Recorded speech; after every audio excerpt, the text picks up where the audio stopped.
Class 10th Maharashtra board Marathi subject poem number 13 हिरवगार झाडासारखं भाग 4 है। इस पोयम को हिरवगार झाडासारखं इस पोयम को लिखा है जॉर्ज लोपिस ने। इंग्लिश मीडियम के स्टूडेंट की जो मराठी बुक है उनका ये पोयम है। Very nice poem. इस पोयम को हम लोग डिस्कस करने वाले हैं। इस पोयम में हिरवगार झाडासारखं इसमें मीनिंग क्या है, क्या सिखाना चाहता है ये पोयम हमको। जो पोएट है जॉर्ज लोपिस, ये हमें क्या एक्चुअली में इस पोयम में क्या बताना चाहती है। तो एक्चुअली बात ये है कि इस पोयम में हम अपनी लाइफ में अगर हमको बहुत ही खुशी भरा और आनंद भरा जीवन जीना है तो हम कैसे जिएंगे, तो हम इनके जैसे जी सकते हैं वो हमें बताया। जैसे कि पेड़ों के जैसे, जैसे पेड़ हरियाली देते हैं और एकदम खुशी रहते हैं, ताजे रहते हैं, वैसे हमें भी रहना है, खुशी रहना है, प्रफुल्लित रहना है। तो इस टाइप का तो आनंदी जीवन जीने के लिए किस तरीके से जैसे कि पेड़ों की सहनशीलता है, दायित्व होते हैं, और जिस तरीके से पेड़ों को 10 बार कोई पत्थर भी मारे फिर भी पेड़ सहनशीलता रखते हैं, और बहुत सारी चीज़ें हैं। मतलब आनंद भरा जीवन हम कैसे गुजार सकते हैं, ऐसी कुछ चीज़ें हम नेचर के दिए हुए चीज़ों से सीख सकते हैं। वही चीज़ यहाँ पे इस पोयम में हमें बताई है। तो वीडियो को एंड तक जरूर देखना, बहुत मजा आने वाला है। झाड़ बसते ध्यानस्थ ऋषि सारखं मौन व्रत। यहाँ पे बोला गया कि जो झाड़ बसते ध्यानस्थ मतलब जिस तरीके से एक साधु मुनि है ना, ध्यान में बैठ जाते हैं जप करने को, या फिर ध्यान में एकदम मगन हो जाते हैं समाधि में जैसा, वैसे ही ये पेड़ पौधे होते हैं। ये पेड़ भी क्या करते हैं, ध्यान जैसे ध्यान में ऋषि मुनि बैठते हैं वैसे ये पेड़ भी बैठ जाते हैं ध्यान में।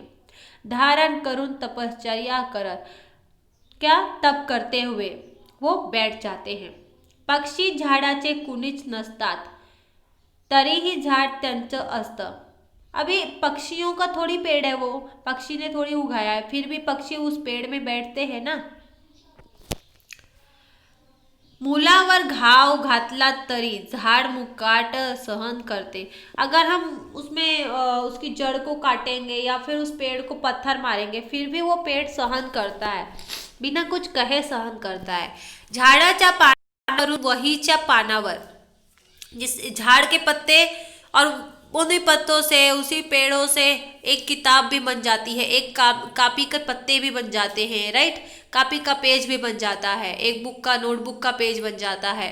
अलगत उतरतात दवाचे टपोरे थेंब, मतलब कि बारिश हुई तो थेम जो होते हैं वो भी गिरते हैं। और हम ये पत्तों का, पेड़ों का जो पत्ते होते हैं या फिर पेड़ों की जो भी चीज़ें खाल है तो उन सब से दवा बनाई जाती है, राइट। इतना यूज करवाते, मतलब उन पेड़ों से हम दवा का यूज करते हैं। झाडाकडे टक लावून पाहिलं तर, अगर मैं पूरी एकदम टक लगा के ध्यान से उस पेड़ की ओर देखूं, शरीर भर विरघळ तो हिरवा रंग, लेकिन उस पेड़ को अगर मैं पूरी ओर से देखती हूँ तो पूरा हरा हरा ही रहता है। उसकी पत्ते दवाई के काम में आते हैं, पूरा हरा हरा रहता है उसका शरीर भर, मतलब पूरा शरीर उसका हरा हरा है। रक्त होते क्षण भर हिरवेगार, उसका जो खून है वापस से वो हरा हो जाता है ना। मतलब कि जैसे कि देखो एक पेड़ की खाल को ऐसे आप अगर उसमें खोदोगे और या फिर उसमें घसोगे तो वो पहले रेड कर रहेगा, बाद में वो ग्रीन हो जाता है। आयुष्य होतं नुकत्याच खुडलेल्या फुलासारखं टवटवीत, उसका जो जीवन है एक फूल के जैसे टवटवीत ही रहता है। झाडाचे बाहू सरसावलेले असता मुसाफिरांना कवेत घेण्यासाठी। अब इस पेड़ में इतनी क्षमता है कि अगर कोई मुसाफिर वहाँ से निकलता है तो इस पेड़ में आके नीचे वो पेड़ के बैठ भी सकता है, और पेड़ ठंडी ठंडी हवा देके उसको आराम भी दे सकता है, उसको अच्छी नींद मिल सकती है उस पेड़ पे बैठने से। नीचे से उस पेड़ के नीचे अगर वो बैठता है मुसाफिर।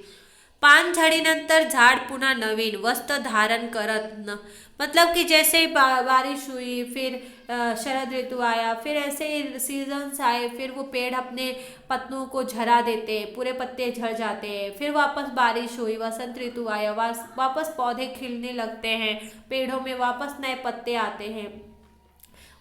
यहाँ पे वस्त्र का एग्जाम्पल पत्तों से दिया है कि वस्त्र धारण करते हैं, मतलब कि जब पत्ते गिर जाते हैं वापस नए वस्त्र धारण कर लेते हैं, वापस नए पत्ते आते हैं। नव्या नवी सारखं मतलब पूरा नया नया बन जाता है वो वापस। झाडाला पालवी फुटल्यावर फुटते शरीरभर पालवी, जैसे पेड़ों को पत्ते आते हैं पूरे शरीर भर, मतलब पूरा हरा हरा एकदम अच्छा दिखने लगता है वो। अन झटकली जाते मरगळ, और वापस वो पत्ते नीचे चले जाते हैं तो पूरा वापस ऐसे सूखा सूखा सा हो जाता है। पक्ष्यांच्या मंजूळ नादात झाडाचंही जीवनाचं, अगर जो पेड़ों में पक्षी आते हैं वो चो चो ची ची ऐसे नहीं का चू चू ऐसे करते हैं अपनी आवाज़ों से। अब पक्षी का पेड़ है उसके इधर रोज आते हैं पक्षी को, जीवन उसका मतलब पेड़ का आनंद में जाता है, उसके इधर आते हैं एंजॉय करते हैं, फ्रूट देता है पेड़ उनको। एक संथ गाणे धडलेले असते, हसावं कसं सळसळत्या पानासारखं। एक किसी संत ने कहा था कि गाना जैसे उसने बना के गाया था कि अगर हंसना है तो उसके जैसा हंसो जैसे वो पेड़ हंस रहा है। पेड़ कैसे एकदम सड़सड़ करके हंसता है। देखो आप जब हवा चलती है एकदम हरी अलग ही आवाज आती है पेड़ों की। मुळावं मुरावं कसं तर झाडासारखं घट्ट पाय रोवे, जगावं कसं तर हिरवगार झाडासारखं, रोजच चिंतन करावं कसं तर झाडासारखं। यहाँ पे बोला गया है कि एक जिस तरीके से ये पेड़ होता है, जिस तरीके से पेड़ जीता है, हमें उसी के तरीके से हरा भरा वैसे टाइप का जीना चाहिए। रोज अगर हम चिंतन भी करते हैं, किसी थिंकिंग भी करते हैं तो पेड़ के जैसे थिंकिंग करनी चाहिए।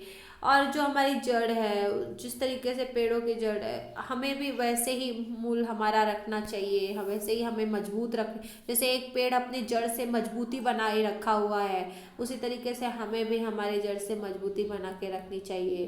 तो ये सारी चीज़ें हैं जो हमें पोएट ने कहा है कि हम इंसानों को कुछ पेड़ों से सीखना चाहिए, पेड़ कैसी लाइफ जी रहे हैं उनसे कुछ सीखना चाहिए। तो ये एक पोयम थी। आई होप कि आपको ये पोयम पसंद आई होगी। कोई भी डाउट है इस पोयम का, आपको अगर क्वेश्चन आंसर चाहिए तो आप हमें कमेंट में ज़रूर बोलें। अपने इस वीडियो को शेयर जरूर करिएगा, अपने आप इस चैनल के साथ ज़रूर ज्वाइंट होइएगा।